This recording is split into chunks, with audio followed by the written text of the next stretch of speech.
Sir. नमस्कार sir. Sir क्या नाम है आपका? पंकज सक्सेना। पंकज जी, आप कहाँ के रहने वाले हैं? दिल्ली सोनिया गांधी कैंप। आपने संत रामपाल जी महाराज जी से दीक्षा कब ली? 14/4 सन 2011। संत रामपाल जी महाराज जी से दीक्षा लेने से पहले आप किसकी भक्ति करते थे? बाबा हरदेव सिंह जी महाराज जी की साधना करता था। निरंकारी हैं वो। मैं उसमें लगभग 8 साल तक जुड़ा रहा। वहाँ मैं काफ़ी उसमें भक्ति करता रहा, लेकिन मुझे कोई लाभ भी नहीं हुए। सेवादार भी बन गया, लेकिन मुझे शारीरिक समस्याएं थी, जैसे कमर में दर्द होना, वो मेरा ठीक नहीं हो पा रहा। फिर हम उसके बाद आशुतोष एक महाराज हैं, उनसे मैंने नाम दीक्षा उपदेश लिया। हमने इससे लाभ मिल जाएगा। उन्होंने बताया कि बिना बजाए निश्चिंत बाजे घंटा शंख नगाड़ी रे। उन्होंने कहा परमात्मा तुम्हारे शरीर के अंदर ही दिखा देंगे। हमने कहा अच्छा ठीक है भाई, दिखा दो। उन्होंने ऐसे करके कान बंद करवाए और बोला है कि इसके अंदर है जो ना, आप सुन सकते हो। मैंने जब उसको लगभग 1.5-2.5 घंटे तक बैठे रहे और उसके अंदर जब देखा तो हमें प्रकाश नज़र आया, बहुत तेज प्रकाश नज़र आया। और प्रकाश नज़र आया नीला पीला सा था, तो मैं उसको देख के तो बोले यही परमात्मा है। फिर धीरे धीरे लगभग हम 2.5 घंटा और 2 घंटे, लगभग 1 घंटे रोज करते थे साधना। जैसा टाइम मिल जाता था वहाँ पे हम वैसा ही काम रोज करते थे। फिर मेरे पैरों में सूजन आ गई, गंठों में, ये यहाँ सर गंठों में सूजन आ गई। सूजन आने के कारण फिर मैं काम नहीं कर पाता था सही से। फिर बोले कि तुम्हारी ये समाधि बढ़िया है और तुम्हें परमात्मा रोज दिखता है। फिर वो हमारी समस्याएं ठीक नहीं हुई और बढ़ते ही गया पैरों में दर्द। फिर आशुतोष महाराज के जो शिष्य थे उनके पास में गया। मैंने बोला कि ये मेरे पैरों में जो दर्द होता है, बोला धीरे धीरे सब ठीक हो जाएगा और भगवान की समाधि करो अच्छे से। मेरी आंखों में भी दर्द होने लगा था, पानी निकलने लगा था, इतना दर्द होना। आंख ऐसे करके बंद करके जब मैं उसको देखता था तो वो क्या हुआ सर, हम बहुत धीरे धीरे परेशान हो गए। कानों में भी सुनाई कम देने लगा सर। फिर इसी अवस्था से मैं बहुत परेशान हो गया। सर आप संत रामपाल जी महाराज जी की शरण में कैसे आए? सर एक चैनल था, उस पे संत रामपाल जी महाराज जी का सत्संग चल रहा था। संत रामपाल जी ने बोला था कि जो मेरा शिष्य बन जाता था उसके अंदर 24 सिद्धियां आ जाती हैं, ये प्रथम जो नाम उपदेश ले लेता है। संत रामपाल जी ने ये शब्द बोला था कि सोहम नाम जो है ध्रुव और प्रहलाद ने नहीं पार हुए और तुम कैसे पार हो जाओगे। तो मैंने सोचा ये कि सोहम नाम तो मुझे भी मिला। आशुतोष महाराज जी ने बोला था सो बाहर छोड़ो हम अंदर लो, यही सोहम हो गया, ये भगवान का नाम हो गया। तो ऐसे करते करते हमने कही हम भी तो यही नाम जाप करते हैं और ध्रुव प्रहलाद नहीं पार हुए तो हम कैसे पार हो जाएंगे। चलो चलते हैं एक बार इनके पास, देखते हैं क्या बात है।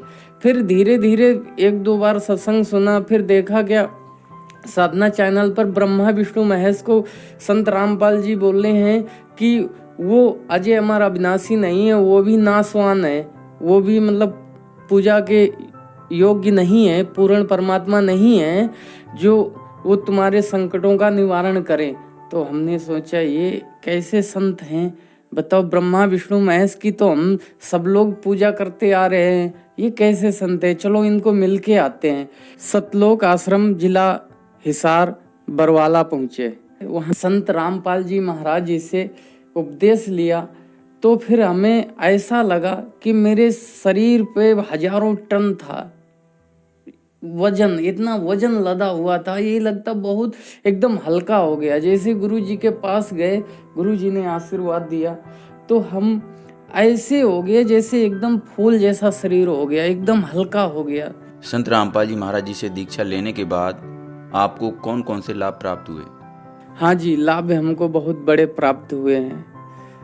वो लाभ ऐसा था कि शारीरिक समस्याएं मैं अन्य गुरुओं की पूजा करता था तो मेरे पैर भी खराब हो रहे थे धीरे धीरे, कानों से सुनाई भी कम पड़ने लगा था, रीढ़ की हड्डी भी हमारी बहुत दर्द करने लगती थी बैठे बैठे 2-2.5 घंटा सुबह शाम के कारण। फिर हम जब से संत रामपाल जी महाराज जी से उपदेश लिया है तब से हम सर बहुत सुखी हैं, कोई दर्द नहीं है। अब चश्मा भी नहीं लगाते थे, पहले चश्मा भी लगा रहे थे, अब चश्मा भी उतर गया संत रामपाल जी महाराज जी की दया से और सब सुख हो गए। मैं सर पहले बहुत गरीब था और बहुत आस्तिक स्थिति बहुत कमज़ोर थी, मैं भगवान के लिए तरसता था।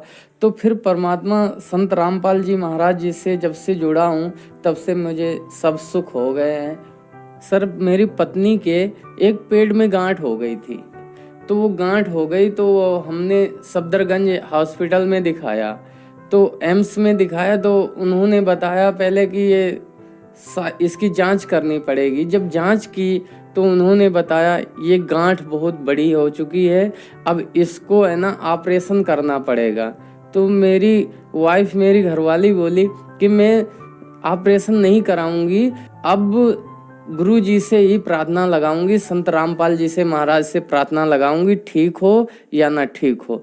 तो उन्होंने प्रार्थना लगाई तो उधर से आदेश आया कि मालिक दया करेंगे, तो मालिक दया करेंगे। उसके लगभग 1-1.5 महीने के बाद में तो वो गांठ है ना पता ही नहीं चला कहाँ गई।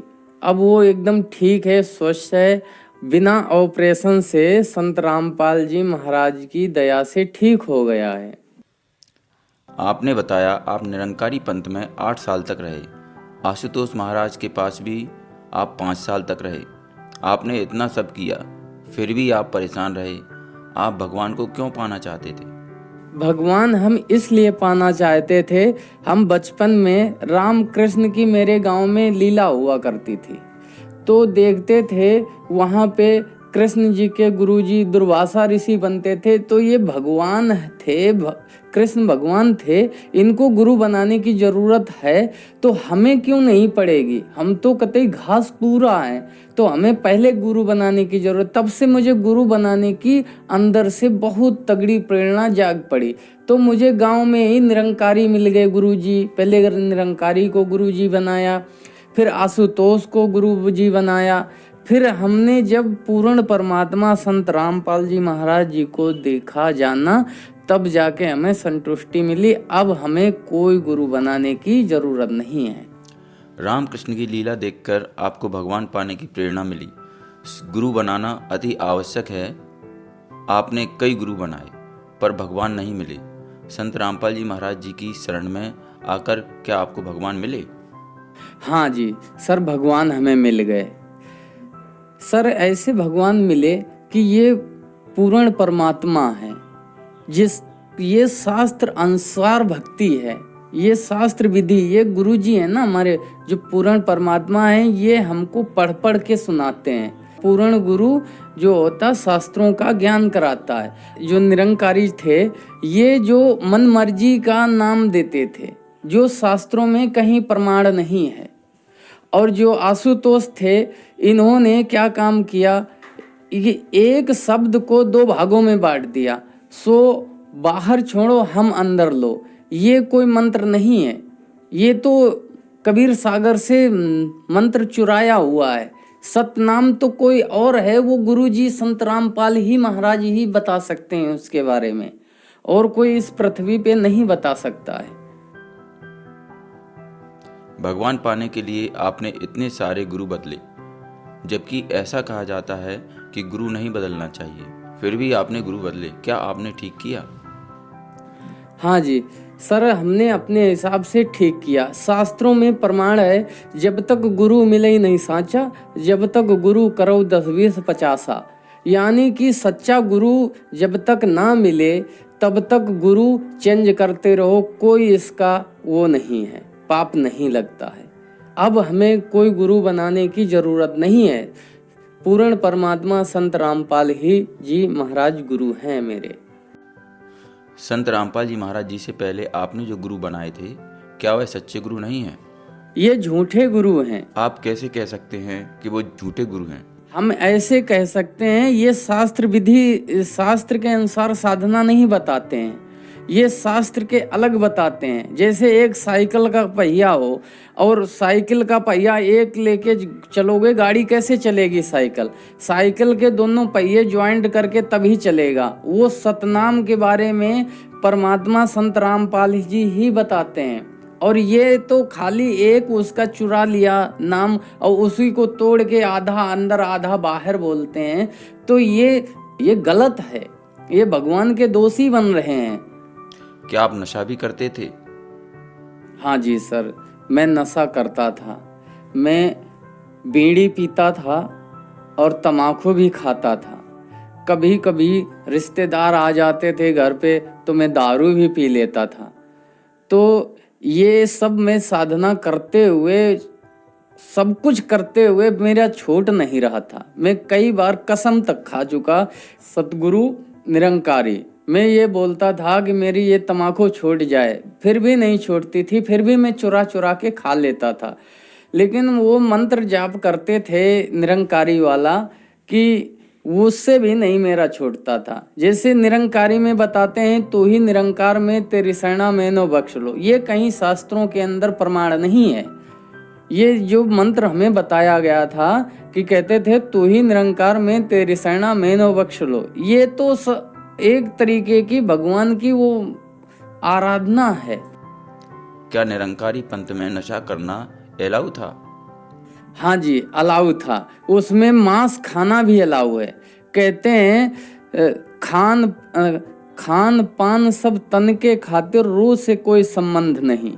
उसमें मांस भी खा सकते हो और नशा भी कर सकते हो। वहाँ नहीं कर सकते हो जहाँ सत्संग चलता हो, बाद में सब कुछ कर सकते हो। तो मैं ये सोचा कि ये नशा करते हैं और सब दूसरे का मांस भी खाते हैं, ये कैसे भगवान की प्राप्ति कराएंगे? तभी मैंने छोड़ दिया उसको। संत रामपाल जी महाराज जी की शरण में आकर क्या आपका नशा छूट गया? हाँ जी सर, संत रामपाल जी महाराज जी से मैंने जैसे उपदेश लिया, उपदेश लेने के बाद बताया गया कि ये तुम्हें नहीं करना है। तो मैं सोचा कि भाई हम तो बहुत कोशिश किया छूटने की, लेकिन छूट नहीं पा रहा है। अब कोशिश करता हूँ। तो भगत जी बोले हाँ कोशिश करना, खाना मत। हमने ठीक है। संत रामपाल जी महाराज जी से उपदेश लिया। जैसे मेरा मन कर रहा था खाने के लिए, मैंने प्रथम मंत्र जब करना स्टार्ट कर देते थे तो वो नशा तो मुझे पास में भी नहीं आता था। आज कोई जुगर बीड़ी या तम्बाकू खा के मेरे पास मुझे बदबू आने लगती थी। पहले वो अच्छी लगती थी, अब बदबू आती है सर। अब ऐसे ऐसे मेरा नशा बिल्कुल छूट गया। धन्यवाद।